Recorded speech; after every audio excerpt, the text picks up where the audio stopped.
కేంద్ర ప్రభుత్వం ఉపాధి హామీ పథకం కూలీలకు గుడ్ న్యూస్ చెప్పింది. నరేగా కూలీల కనీస వేతనాన్ని పెంచుతూ నిర్ణయం తీసుకుంది. ఆ వివరాలు ఇలా ఉన్నాయి. ఏపీలో ఉపాధి హామీ పథకం కూలీలకు కేంద్ర ప్రభుత్వం శుభవార్త చెప్పింది. వారికి రోజువారీ వేతనాన్ని పెంచుతూ కేంద్రం డెసిషన్ తీసుకుంది.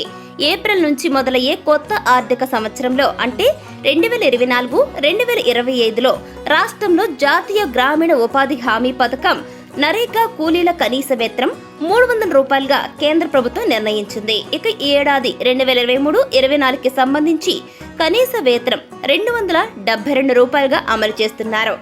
అదనంగా మరో 28 రూపాయలు జోడించి 2024-2025 సంవత్సరానికి 300 రూపాయలుగా కేంద్రం నిర్ణయించింది. కూలీలు ఈ విషయాన్ని గమనించాలన్నారు. కేంద్ర ప్రభుత్వం 2005లో ఉపాధి హామీ పథకాన్ని ప్రారంభించింది.